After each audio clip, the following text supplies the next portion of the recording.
Friends, आज हम start करने जा रहे हैं 10th क्लास मैथ्स और ओ लेवल मैथ्स। इसका यूनिट नंबर 1 है क्वाड्रेटिक इक्वेशन।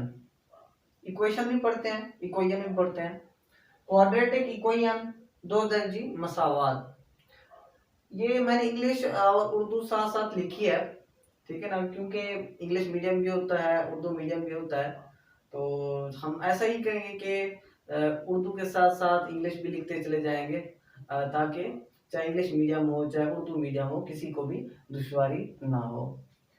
तो पहले इसकी हम डेफिनेशन को समझते हैं, फिर इसके एग्जांपल्स को समझेंगे और इसकी थोड़ी सी थ्योरी है, इसको समझेंगे। फिर इंशाल्लाह हम एक्सरसाइज की तरफ चलेंगे, ठीक है। रोजाना बेस पर ही इंशाल्लाह हम इस पर काम करेंगे। तो आप वो हमारे साथ रहिएगा, ताकि आपको इससे फायदा हो, ठीक है। तो ये क्या है, क्वाड्रेटिक इक्वेशन, दो दर्जी मसावात।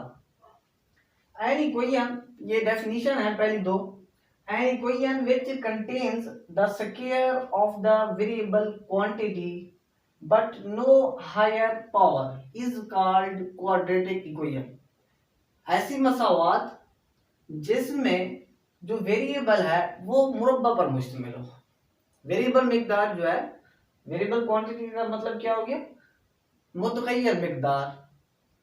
एन इक्वेशन, ऐसी मसावात विच कंटेन्स, जो कि मुश्तमिल हो, द स्क्वायर मुरब्बा पर, ऑफ द वेरिएबल क्वांटिटी मुतगय्यर मिकदार के, बट नो हायर पावर, लेकिन इसकी दो से ज्यादा पावर ना हो, इसकी दो से ज्यादा कुव्वत ना हो, सिर्फ और सिर्फ दो ही हो। तो इसको हम क्या कहते हैं, क्वाड्रेटिक इक्वेशन और सेकंड ऑर्डर इक्वेशन, या जिसकी क्या हो, इक्वेशन ऑफ सेकंड डिग्री, जिसकी डिग्री जो है दो हो, क्वाड्रेटिक इक्वेशन भी कहते हैं, या ऐसी मसावात जिसकी डिग्री दो हो। ये मैंने आगे भी इसकी डेफिनेशन लिखी है।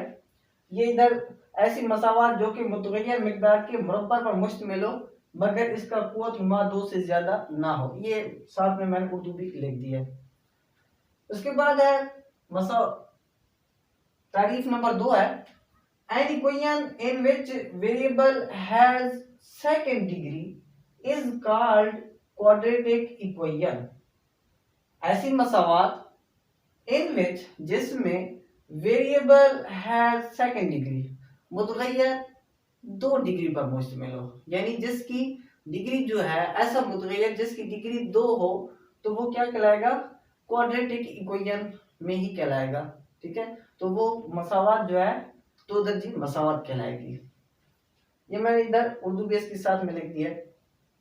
अब आगे है इसकी एग्जांपल्स। एग्जांपल में मैंने पहले जो है ये मेरी मसावात लिखी है, जो क्या है, ए एक्स स्क्वायर जमा बी एक्स जमा सी बराबर है 0। इसको हम मेरी मसावात भी कहते हैं, इंग्लिश में इसको हम कहते हैं स्टैंडर्ड इक्वेशन या इक्वेशन, और जनरल इक्वेशन या जनरल इक्वेशन, मेरी मसावात या जनरल मसावात, ठीक है। अब ये जो ए है, एक्स स्क्वायर के साथ जो ज़र्ब खा रहा है, ठीक है ना, जहां पर अगर ज़र्ब खा रही हो कोई चीज तो वो ए कहलाएगा, अगर ना खा रहा होगा तो इसका मतलब ये वहां पर एक मौजूद है, ठीक है ना। जिसके साथ कोई चीज ज़र्ब ना खा रही हो ना, तो हम वहां पर ऑलरेडी उसके साथ एक जो है वो ज़र्ब खा रहा होता है। ये आप अंडरस्टूड बात है, ये अपने दिमाग में रख लें। तो यहाँ पर एक्स स्क्वायर के साथ ए है, तो ये जो ए है इसको हम क्या कहते हैं, coefficient of x square, x square का अददी सर। ये उर्दू में मैंने साथ में लिख दिया। उसके बाद ये बी है, इस बी को जो कि एक्स के साथ ज़र्ब खा रहा होगा, एक्स को छोड़कर जो भी बचेगी ना रकम, वो क्या होगी, उसका बी होगा। अब ये बी जो है इसको हम क्या कहते हैं, कोएफिशिएंट ऑफ एक्स, एक्स का अददी सर। और ये जो सी है, इस सी को हम क्या बोलते हैं, कांस्टेंट टर्म या मुस्तकिल मिकदार। अब यहाँ पर जो है दो लफ्ज इस्तेमाल हुए हैं, एक वेरिएबल, दूसरा क्या, कांस्टेंट।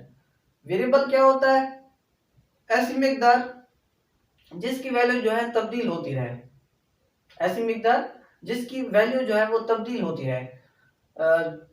उसके बाद कांस्टेंट है, इसको हम मुस्तकिल कहते हैं। ये क्या होता है, इसकी जो वैल्यू होती है ये फिक्स होती है, ये तब्दील नहीं होती, मखसूस रहती है।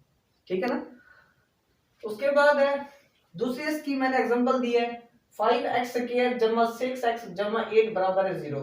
अब यहाँ पर x² के साथ जो कोएफिशिएंट है जिसको हम अदिशन भी बोलते हैं, तो ये क्या है a, इसको हम क्या बोलेंगे a, ठीक है ना। जब हम इसके सवाल हल करेंगे ना तो आपने ये जहन में अभी से रख लेना है तो कि ये x² के साथ जो भी चीज ज़र्ब खा रही होगी वो क्या होगी a होगी, और जो x के साथ ज़र्ब खा रही होगी वो b होगी, और बाकी जो बचेगी वो क्या होगी c होगी, ठीक है।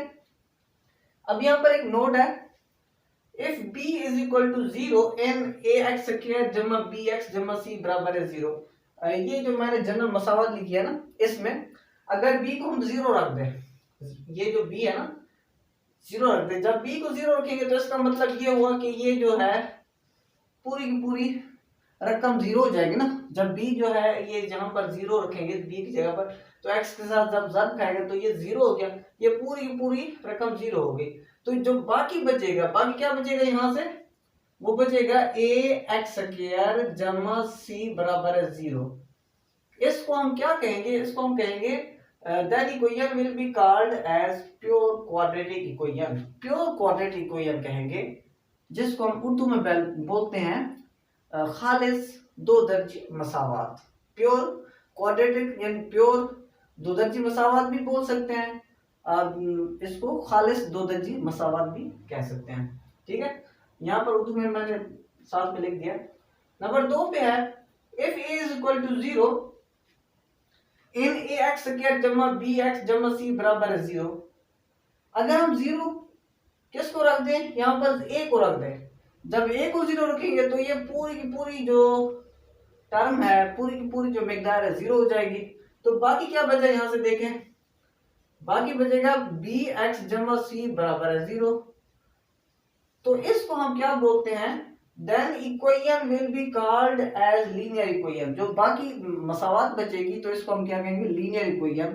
लीनियर इक्वेशन क्या होती है, यक दर्जी मसावात। यक मानी होता है एक, ठीक है ना, यक मानी एक होता है, यानी ऐसी मसावात जिसकी डिग्री एक हो, ऐसी मसावात जिसमें वेरिएबल जो है वो एक डिग्री पर मुश्तमिल हो, तो उसको हम क्या कहेंगे यक दर्जी मसावात। यक दर्जी की मसावत में मैंने यहाँ पर डेफिनेशन भी लिख दी है। लीनियर इक्वेशन जिसको हम कहते हैं यक दर्जी मसावत, an equation in which variable has degree 1।